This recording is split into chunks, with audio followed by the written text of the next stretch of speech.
Na primeira carta de São João, no trecho que nós escutamos hoje, São João nos mostra que a santidade consiste na perfeição da caridade. Ser santo é amar com perfeição. Por isso ele diz: sabemos que passamos da morte para a vida porque amamos os irmãos. Ele dá o exemplo de Caim, que sendo do maligno matou o seu irmão.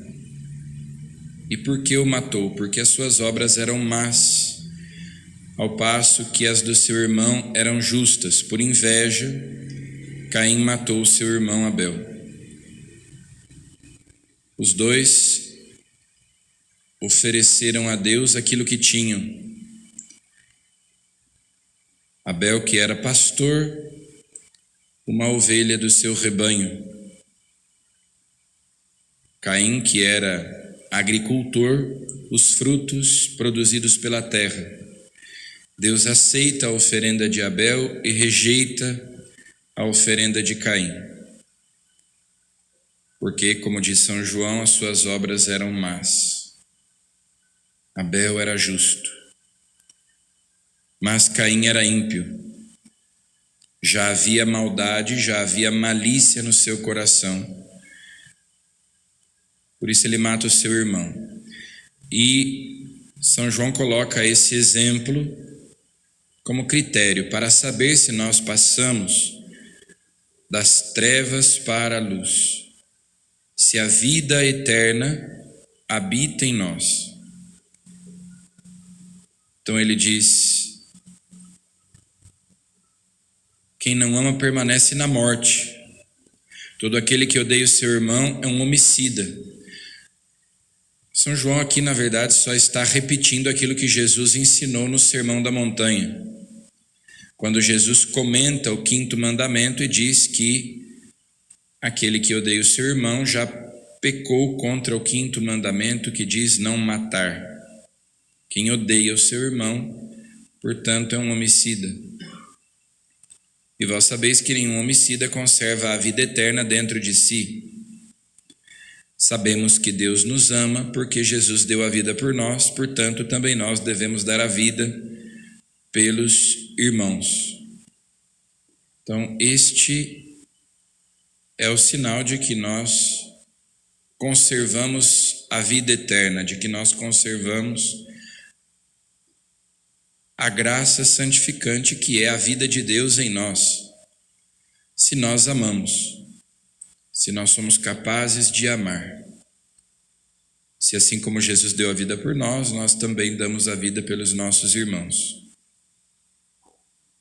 Se alguém possui riquezas neste mundo e vê o seu irmão passar necessidade, mas diante dele fecha o seu coração, como pode o amor de Deus permanecer nele?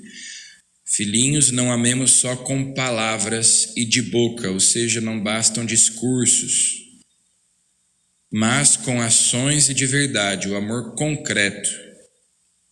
Amar de verdade. Esse é o critério para saber que somos da verdade.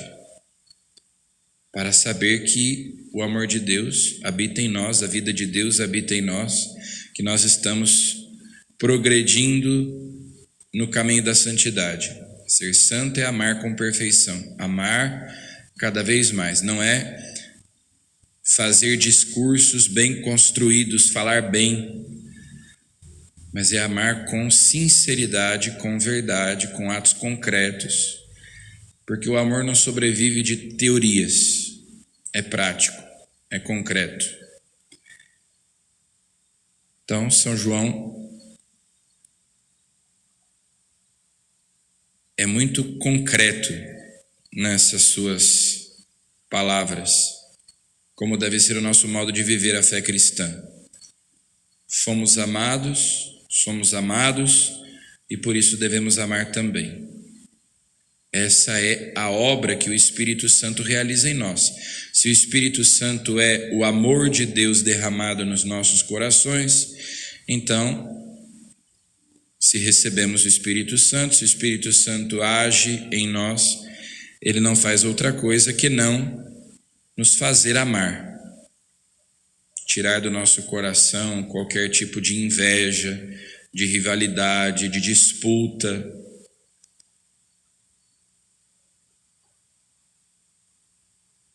É isso que Deus faz, nos faz amar, cada vez com mais perfeição. Depois, Jesus continua chamando discípulos. Ontem, André, João, Simão Pedro, hoje Filipe e Natanael. Segue-me. Natanael, muito sincero,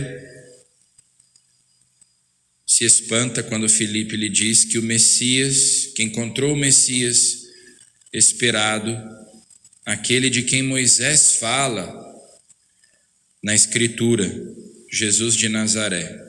Pode vir coisa boa de Nazaré? Então, o escândalo.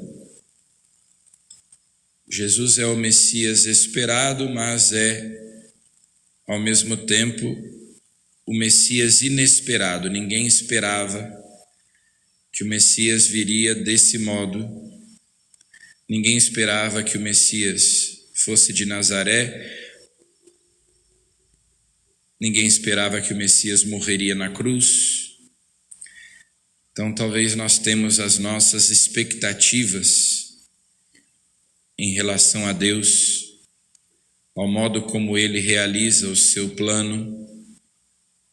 E daí nós nos escandalizamos com Deus, porque Deus não faz as coisas do nosso jeito ou como nós imaginamos que Ele deveria fazer.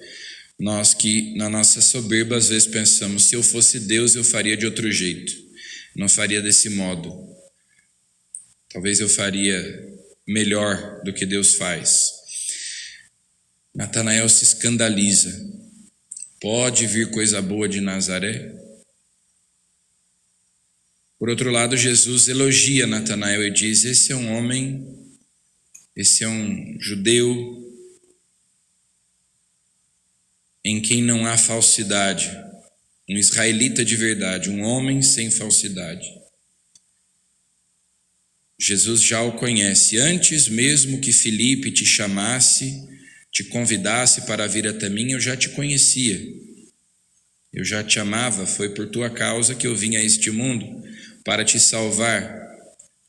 E assim, Natanael, da descrença passa à fé. Daquela dúvida, a partir desta palavra de Jesus, Natanael diz, Rabi, mestre, tu és o Filho de Deus, tu és o Rei de Israel. Mais um que se encontra com Jesus e tem a sua vida transformada. Um fato que deve chamar a nossa atenção em relação a esses que Jesus vai chamando. Ontem, André, João, Simão Pedro, hoje, Filipe e Natanael, não são grandes pecadores. Jesus também vai chamar grandes pecadores, como Mateus, cobradores de impostos, prostitutas, Maria Madalena, Zaqueu, outros tantos, mas esses não são grandes pecadores. Até Jesus faz um elogio, esse é um israelita de verdade. João, André, eram discípulos de João Batista, tinham sido batizados por João Batista, portanto eram pessoas que estavam procurando viver uma vida justa, honesta, fazer a vontade de Deus. E, no entanto, Jesus muda completamente a vida deles. Acontece ali uma conversão, porque a conversão não significa simplesmente abandonar maus hábitos, pecados, mas que Jesus passe a ser o centro da nossa vida, o sentido da nossa vida. Eram homens bons, honestos, que estavam buscando fazer a vontade de Deus, mas como o Papa Bento XVI ensinava, inclusive quando esteve aqui no Brasil, em 2007, ele dizia, não se começa a ser cristão a partir de uma grande ideia ou pela adesão de uma moral, se começa a ser cristão a partir do encontro com uma pessoa, Jesus Cristo. É isso que nos torna cristãos. Esse encontro que dá à nossa vida um novo rumo, um novo sentido. E Jesus passa a ser o centro de tudo na nossa vida. Então peçamos a Jesus a graça de que Ele venha a ser o centro da nossa vida e que, pela experiência do seu amor para conosco, Ele que deu a vida por nós, nós também nos disponhamos a dar a vida pelos nossos irmãos, a amar com mais perfeição a cada dia. Amém.